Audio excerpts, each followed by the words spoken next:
নমস্কার, স্বাগত জানাই আপনাদের সোশ্যাল বাংলার সঙ্গে রয়েছি আমি সুজাতা। মিটার অটো বর্তমানে রাজধানী আগরতলাতে বিশেষ করে মোট 2000টি অটোতে যে সাধারণ চালিত অটো ছিল সেই অটোগুলিতে মিটার লাগানোর একটা পরিকল্পনা গ্রহণ করা হয়েছে এবং সেই পরিকল্পনা বাস্তবায়ন করা হচ্ছে। এই পরিকল্পনাটা নেওয়ার পর থেকে জনমানবে অটো চালকদের মধ্যে এবং সাধারণ মানুষদের মধ্যে বেশ কিছু প্রশ্ন উকি মারছে। প্রথম প্রশ্ন যে মিটার অটো চালন করা আমাদের রাজ্যে কতটুকু প্রয়োজন রয়েছে, কতটুকু অত্যাবশ্যক এই মিটার অটো চালন করা, অর্থাৎ এই অটোগুলিতে মিটারে লাগানোর প্রয়োজন কি। যে বেশ কিছু মেট্রোপলিটন সিটি রয়েছে যা আমাদের রাজ্যের বাইরের অন্যান্য যে রাজ্যগুলি রয়েছে দিল্লি, মুম্বাই, কলকাতা এই ধরনের শহরগুলিতে দেখা যায় যে অনেকটাই দূরত্বে সেখানে বেশ স্টপেজ থাকে এবং এমন কিছু জায়গা রয়েছে যে জায়গাতে পৌঁছাবার জন্য যে পাবলিক ট্রান্সপোর্ট রয়েছে সেই পাবলিক ট্রান্সপোর্টগুলি ব্যবহার করা যায় না এবং সেক্ষেত্রে যদি যাত্রীদেরকে পরিষেবা নিতে হয় তাহলে তাদেরকে হয়তো রিজার্ভ কোনো গাড়ি ভাড়া সেখানে তাদেরকে করতে হবে। তার জন্য সেই মেট্রোপলিটন সিটিগুলিতে চালু হয়েছে মিটার অটো এবং সেই মিটার অটোতে যে সবচেয়ে গুরুত্বপূর্ণ বিষয় সেটা হচ্ছে দূরত্ব, অর্থাৎ অনেক অনেক দূরত্বে অবস্থান করা এই জায়গাগুলিতে যাবার জন্যে যাতায়াত করার জন্য এই মিটার অটো চালন করা হয়েছে। এবারে যে প্রশ্নটা বারবার সাধারণ মানুষের মধ্যে উকি মারছে যে আগরতলাতে কি এই মিটার অটো চালু করা প্রয়োজন ছিল, তার উত্তরে কেউ বলছেন হ্যাঁ, কেউ বলছেন না। তবে এক্ষেত্রে আমরা যদি আমাদের রাজধানী আগরতলার কথা ধরি তাহলে সেখানে দেখা যাচ্ছে আমাদের রাজধানী আগরতলা কিন্তু এত বড় শহর নয় অন্যান্য মেট্রোপলিটন সিটির তুলনায় যেখানে এই মিটার অটোর কোনো প্রয়োজনীয়তা রয়েছে। সেক্ষেত্রে বেশ কিছু অসুবিধার সম্মুখীন হতে হচ্ছে, হয়তো অটো চালকদের, না হলে সাধারণ যাত্রীদের। প্রথমত যে অসুবিধার সৃষ্টি হচ্ছে সেটা হচ্ছে যে প্রথমে আগরতলা মোটর স্ট্যান্ড থেকে যদি সেখানে বটতলা যাতায়াত করতে হতো তাহলে সেখানে যে কোনো যাত্রীদেরকে 10 টাকার বিনিময়ে তারা সেই পরিষেবাটা নিতে পারতেন।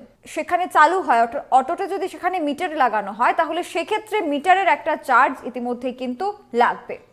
2019 সালের যে সরকার একটা নোটিফিকেশন জারি করেছিল এবং তার আগে এই মিটার অটোর বিষয়টা নিয়ে প্রথমে যে চার্জটা ছিল সেটা ছিল 30 টাকা করে, অর্থাৎ মিটার অটোতে উঠলে আপনাকে 30 টাকা দিতে হবে। পরবর্তী সময় সরকার সেটার দাম কমিয়ে 20 টাকা নিয়ে এসছে, অর্থাৎ বর্তমানে মিটার অটোতে যাতায়াত করলে আপনাকে প্রথমেই 20 টাকা দিয়ে দিতে হবে। পরবর্তী সময় হয়তো কিলোমিটার বেসিসে, অর্থাৎ কিলোমিটারের উপর ভিত্তি করে আপনি কত কিলোমিটার সেখানে যাচ্ছেন তার উপর ভিত্তি করে আরেকটা চার্জ নেওয়া হবে। এবারে দ্বিতীয় সমস্যাটা হচ্ছে যে অটোতে এখন আমরা দেখতে পাই সাধারণ অটোগুলিতে যারা চালনা করে থাকেন যাত্রীদের, তাদের ক্ষেত্রে দেখা যায় যে হয়তো সেই অটোতে 3 জন কিংবা 4 জন বসে আছেন। সরকারি নিয়ম অনুযায়ী 3 জন বসতে পারবেন মিনিমাম, এবং সেই 3 জনের মধ্যে শেয়ারের কোনো বিষয় থাকে না। প্রত্যেক প্যাসেঞ্জারদেরকে একটা নির্ধারিত ধার্য করা একটা মূল্য তাদেরকে দিতে হয়। কিন্তু এবারে মিটার অটো চালনা করার পর থেকে কিন্তু যে মিটারে যে রেটটা আসবে সেটা ভাগ করে নিতে হবে প্রত্যেকের মধ্যে। এবারে সেই শেয়ারিংটা যাত্রীরা কতটুকু মানবেন বা যাত্রীদের সেই শেয়ারিং এর বিষয়টা মানতে কোনো অসুবিধে হবে কিনা সেটাও কিন্তু একটা সমস্যা। যেমন ধরুন উদাহরণস্বরূপ যদি আমরা বলি যে একজন ব্যক্তি উনি ওনার অফিসের কাজে কোথাও যাবেন, একজন ব্যক্তি হয়তো বাজার করতে যাবেন, ওনাদের নামার জায়গা আলাদা। এবারে সেই মিটার অটোতে যে ভাড়াটা আসবে সেটা কিভাবে বন্টন করা হবে তাদের মধ্যে, সেটা নিয়েও একটা ব্যতিব্যস্ত অবস্থার সৃষ্টি হয়েছে। অতএব এই মিটার অটো পরিকল্পনা নেবার পর থেকে এখনো পর্যন্ত আমরা দেখতে পাচ্ছি যে বেশ কিছু প্রশ্ন উকি মারছে সাধারণ মানুষদের মধ্যে, অটো চালকদের মধ্যে। এবং এটা তো গেল যাত্রীদের কথা, অটো চালকদের মধ্যেও বেশ কিছু ক্ষতির সম্মুখীন হওয়ার তারা সম্ভাবনা দেখছেন, যেখানে তারা হয়তো একটা নির্দিষ্ট সময় অন্তর অন্তর 3 জন বা 4 জন প্যাসেঞ্জারদের নিয়ে তারা সেখানে যাতায়াত করতেন, সেটা একটা নির্ধারিত সীমা বা একটা টাকা ধার্য করা থাকতো।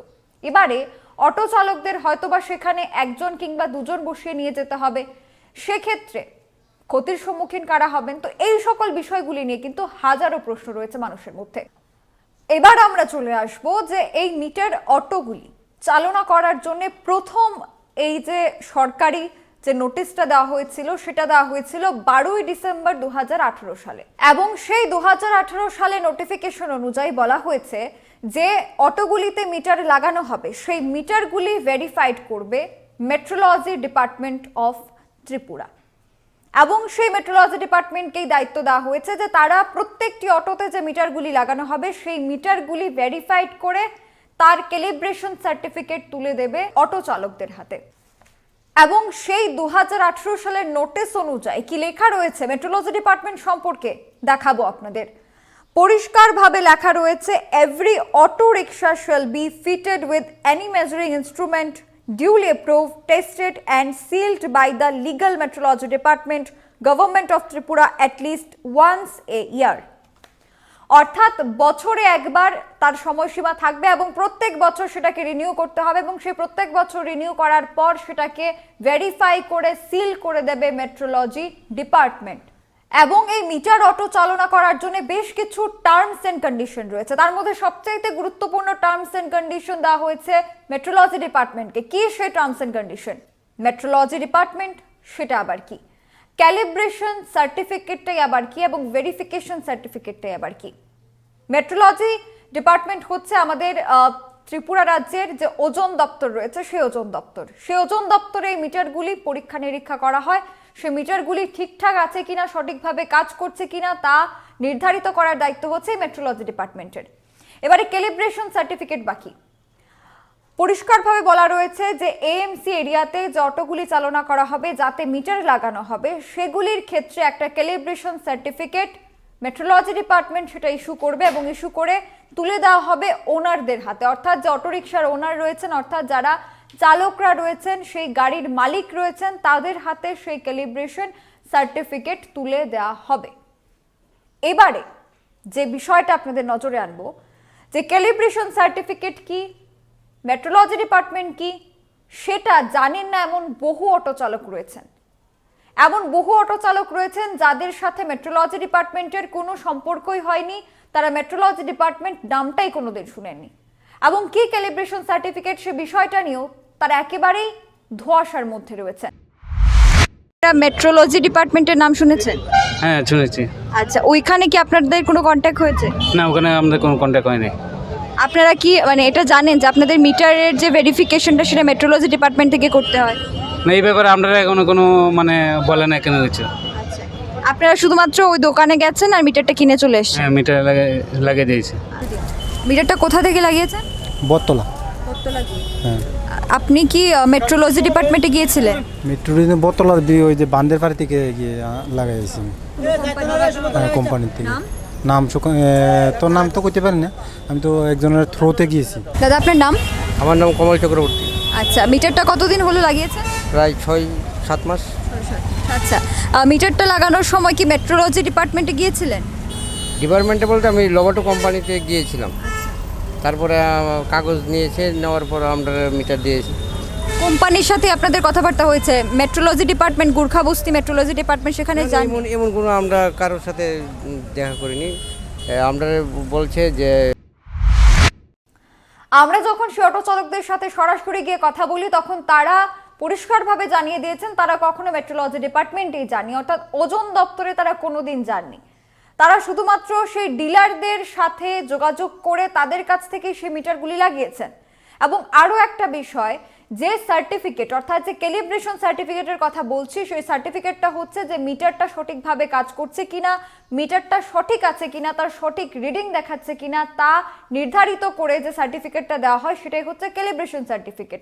এবারে যারা অটো চালকরা রয়েছেন তারা বলছেন যে সেই ক্যালিব্রেশন সার্টিফিকেটটা তাদের হাতে পৌঁছায়নি। এবার কথা হচ্ছে কেন আমরা আপনাদের সামনে তথ্য বা এই বিষয়গুলি নিয়ে আলোচনা করছি।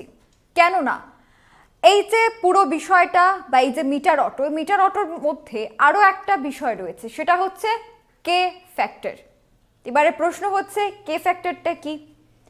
কে ফ্যাক্টর বিষয়টা ডিপেন্ড করছে বা সেটা নির্ভর করছে একটা গাড়ির বা যে গাড়িতে মিটারটা লাগানো হবে সেই গাড়ির কেডব্লিউ ফ্যাক্টরের ওপর। এবারে আমাদের প্রথমে জানতে হবে কেডব্লিউ ফ্যাক্টরটা কি। কেডব্লিউ ফ্যাক্টরটা নির্ভর কিসের উপর করছে? একটা গাড়ির টায়ার প্রেশার, একটা গাড়ির ইঞ্জিন ক্যাপাসিটি, একটা গাড়ির ইঞ্জিন কোয়ালিটি, এই বিষয়গুলির উপর নির্ভর করছে কেডব্লিউ ফ্যাক্টর। এবারে কেন এই কে ফ্যাক্টরের প্রয়োজন রয়েছে? এবারে একটা গাড়ি বা একটা অটো 1 কিলোমিটার যাতায়াত করছে। এবারে সেই গাড়িটা 1 কিলোমিটার যাতায়াত করছে, মিটারটা তো করছে না, তাহলে সেই মিটারটা কি করে নির্ধারণ করবে যে পুরো যাত্রাপথটা 1 কিলোমিটারের?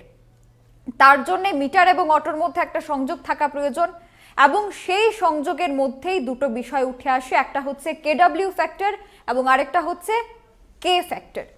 এবারে আমি প্রথমেই বললাম কেডব্লিউ ফ্যাক্টর হচ্ছে একটা গাড়ির টায়ার প্রেশার, একটা গাড়ির ইঞ্জিন কোয়ালিটি, ইঞ্জিন ক্যাপাসিটি, তার উপর নির্ভর করছে কেডব্লিউ ফ্যাক্টর।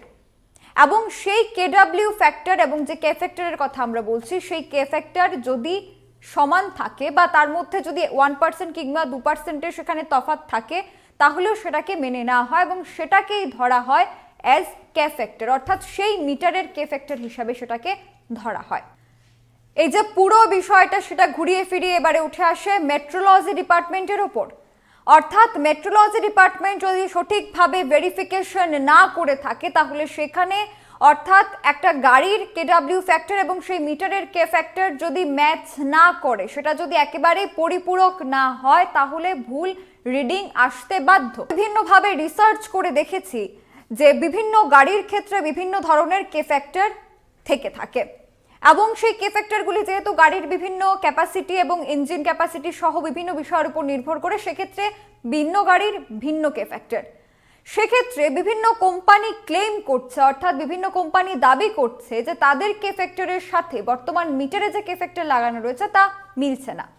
উদাহরণস্বরূপ টিভিএস BS6 4 স্ট্রোকের যে মডেলটা রয়েছে, তারা দাবি করছে যে তাদের গাড়িতে যে কে ফ্যাক্টরটা সেটা থাকা উচিত 860।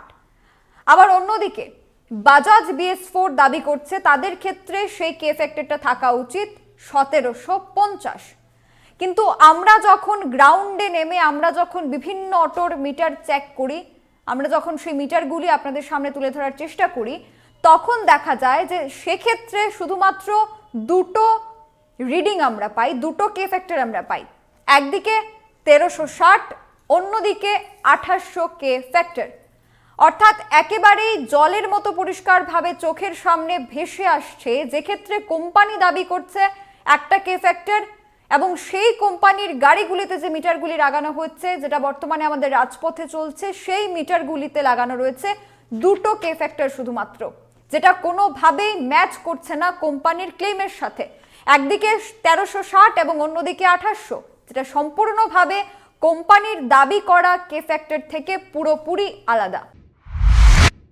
বাজাজ BS6 যার কি ফ্যাক্টরটা রয়েছে 1360, কিন্তু এটা হবার কথা হচ্ছে 1750 BS4 এর ক্ষেত্রে ওটাই, কিন্তু মিটারে যেটা লাগানো হয়েছে এই অটোতে, বাজাজের অটোতে যে কে ফ্যাক্টর মিটার লাগানো হয়েছে, সেখানে কে ফ্যাক্টর হচ্ছে 2800।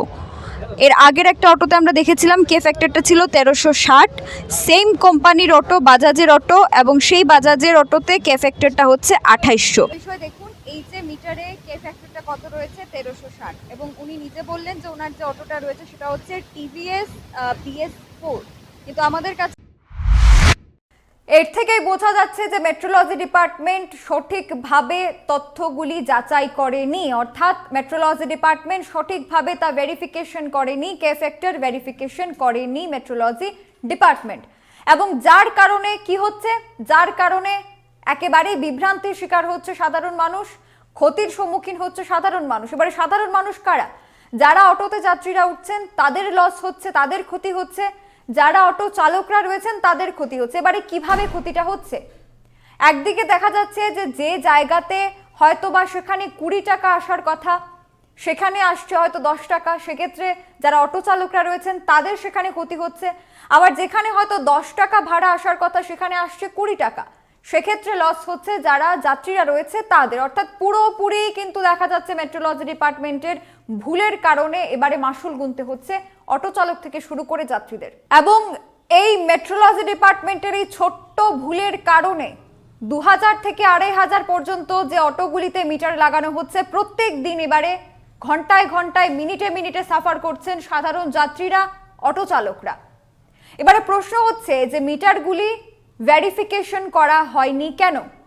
উত্তরটা শুনলে আপনারা চমকে যাবেন, কেননা মেট্রোলজি ডিপার্টমেন্টের কাছে সেই মেশিনটাই নেই যে মেশিন দিয়ে এই মিটারগুলিকে যাচাই করা হবে। হ্যাঁ, এটা আমরা বলছি না, এটা মেট্রোলজি ডিপার্টমেন্টের কর্তা ব্যক্তিদের মুখ থেকে তারা স্বীকার করেছেন যে তাদের কাছে সেই মেশিনটাই নেই, অর্থাৎ মেট্রোলজি ডিপার্টমেন্টের কাছে, ওজন দপ্তরের কাছে সেই মেশিনটাই নেই, যে মেশিনটা দিয়ে নাকি যাচাই করা হবে সেই মিটার, অটোতে লাগানো সেই মিটারগুলো। এবারে এই ঘটনাটা কিন্তু 1-2 বছর পুরনো নয়। 2018 সালের 12ই ডিসেম্বর থেকে এই প্রকল্প শুরু হবার জন্য এটাকে হাত দেওয়া হয়েছে এবং পরিবহন দপ্তরের দিকে যে সবচাইতে বড় আঙুল উঠছে সেটা হচ্ছে যে পরিবহন দপ্তর এই 4 বছরের মধ্যেও কেন এই বিষয়টা নিয়ে যাচাই করলো না, কেন পরিবহন দপ্তরের কাছে কোনো খবর নেই এই বিষয়ের যে কেন মেট্রোলজি ডিপার্টমেন্টে এই মেশিনটাই নেই। তাহলে ভেরিফিকেশন কিভাবে হচ্ছে, আদতে মেশিন যে নেই মেট্রোলজি ডিপার্টমেন্টে সেই খবরটা কেন রাখেনি পরিবহন দপ্তর? অর্থাৎ পুরোপুরি পরিবহন দপ্তরের অধীনে যে কাজটি চলছে আমাদের আগরতলার এমসি এলাকাতে, যে অটোগুলিতে মিটারগুলি বসানোর প্রক্রিয়া শুরু হয়েছে, সেই প্রক্রিয়া পরিবহন দপ্তরের অধীনেই চলছে এবং মেট্রোলজি ডিপার্টমেন্টের কাছে সেই মেশিনটাই নেই যেটা দিয়ে নাকি সেই মিটারগুলি যাচাই করা হবে। তাহলে কি 2000 অটোতে যে মিটারগুলি বসানো হয়েছে সেগুলি ভেরিফাইড নয়? এটা বলা যায়, কেননা মেশিন যদি না থাকে তাহলে সেই মেশিনগুলি কিভাবে নিরীক্ষা করা হলো, সেভাবে সেই মেশিনগুলিকে নির্ধারণ করা হলো এবং আমাদের কাছে পুরো তথ্য প্রমাণ সহ এই বিষয়গুলি রয়েছে। আরো কিছু বিষয় রয়েছে যে যখন থেকেই পরিকল্পনা শুরু হবার কথা তখন থেকে বেশ কিছু কোম্পানি পরিবহন দপ্তরের সাথে যোগাযোগ করার চেষ্টা করছে। পরিবহন দপ্তরের কাছে তারা বারবার এই বিষয়টা নিয়ে অভিযোগ জানিয়েছে, কিন্তু পরিবহন দপ্তর তাদের সেই অভিযোগটা গ্রহণ করেছে, কিন্তু তার উত্তর আজ পর্যন্ত প্রায় 3 থেকে 3.5 বছর পর্যন্ত এখনো পর্যন্ত পরিবহন দপ্তর সেই কোম্পানিগুলিদেরকে কোনো সঠিক উত্তর দিতে সক্ষম হয়নি। অর্থাৎ পুরোপুরি এখানে দেখা যাচ্ছে জল ঘোলা একটা পরিস্থিতি সৃষ্টি হয়েছে এবং এই বিষয়টা নিয়ে সম্পূর্ণ তথ্য আমাদের কাছে রয়েছে। মেট্রোলজি ডিপার্টমেন্ট কি বলছে বিষয়টা নিয়ে সেই তথ্য আমাদের কাছে রয়েছে। আমরা পরিবহন দপ্তরের কাছেও গেছি, পরিবহন দপ্তরের সাথে আমরা কথা বলার চেষ্টা করেছি। তারা জানিয়েছে তারা বিগত এই বছরগুলি ধরে তারা এই গোটা কোনো বিষয় নিয়ে তারা একেবারেই অবগত নয়। কেন অবগত নয়? তাহলে যে দপ্তরকে দায়িত্ব দেওয়া হচ্ছে সেই দপ্তর গাফিলতি করছে, এর মানে এটাই প্রমাণিত হয়। পরিবহন দপ্তরের কাছে আমরা যখন যাই, পরিবহন দপ্তরের কাছ থেকে পরিষ্কারভাবে জানিয়ে দেওয়া হচ্ছে তারা এই বিষয়টা নিয়ে কিছুই জানেন না এবং মেট্রোলজি ডিপার্টমেন্ট পরিষ্কারভাবে বলে দিয়েছে যে মেশিন তাদের কাছে নেই, তারাও এই বিষয় কিছু বলতে পারছেন না। তাহলে কি 2000 অটোতে যে মিটারগুলি লাগানো হচ্ছে তার জন্য যে ভুল ত্রুটিগুলি আসছে তাতে সাফার কারা করছে? ত্রিপুরার সাধারণ মানুষ। রাজধানী আগরতলার রাজপথে এমসি এরিয়াতে যে অটোগুলি চালনা করা হচ্ছে সেই অটো চালক থেকে শুরু করে সেই অটোতে যারা যাতায়াত করছেন তারা কিন্তু সাফার হচ্ছেন এবং গোপন সূত্রে আমাদের কাছে এই খবরটা রয়েছে যে এই গোটা বিষয় নিয়ে পরিবহন দপ্তরের মন্ত্রী প্রণজিৎ সিংহ রায় একেবারে ধোঁয়াশাতে রয়েছেন। কেন? ওনাকে ওনার দপ্তরের মানুষরাই ভুল বুঝিয়েছে, ওনাকে মিসগাইড করা হয়েছে, যার কারণে পরিবহন দপ্তরের মন্ত্রী প্রায় 2-3 বার এই বিষয়টা নিয়ে মিটিং করেছেন, এই বিষয়টা খতিয়ে দেখার চেষ্টা করেছেন, কিন্তু ওনার দপ্তরের বেশ কিছু আধিকারিকরা ওনাকে মিসগাইড করার চেষ্টা করেছে, যে কারণে পরিবহন দপ্তরের মন্ত্রী এই পুরো ঘটনা থেকে কোষো দূরে রয়েছেন এবং এই পুরো ঘটনার যে তথ্যটা রয়েছে, প্রমাণটা রয়েছে, সেই বিষয়গুলি নিয়ে মিসগাইড করা হয়েছে পরিবহন দপ্তরের মন্ত্রী প্রণজিৎ সিংহ রায়কে, যার কারণে দেখা যাচ্ছে যে পরিবহন দপ্তরের মন্ত্রী এই বিষয়টা থেকে পুরোপুরি আলাদা বা এই বিষয়টা নিয়ে তিনি কিছু জানেনই না, এমনটাই কিন্তু উঠে আসছে। এবং আমরা আগামী পর্বে আরো বেশ কিছু খোলাসা নিয়ে আপনাদের কাছে থাকবো। আগামী পর্বে আপনাদের সাথে দেখা হবে যে কেন এই মিটার অটোগুলিতে ভেরিফিকেশন করা হয়নি, মেশিন কেন নেই, সেটা মেট্রোলজি ডিপার্টমেন্ট নিজের মুখে স্বীকার করেছে। পরিবহন দপ্তরের কি ভূমিকা রয়েছে এর মধ্যে, বেশ কিছু গোপন তথ্য ফাঁস করব আমরা আপনাদের সামনে। আরো বেশ কিছু গুরুত্বপূর্ণ তথ্য, গোপন তথ্য ফাঁস করব আমরা। আগামী পর্বে আবারও দেখা হচ্ছে আপনাদের সাথে। এই গোটা বিষয়ের কনক্লুশন দেব আমরা যে এর পেছনে কাদের হাত রয়েছে, কেন এই ধরনের ঘটনা সংঘটিত হয়েছে। ততক্ষণ পর্যন্ত চোখ রাখবেন সোশ্যাল বাংলার পর্দায়। নমস্কার।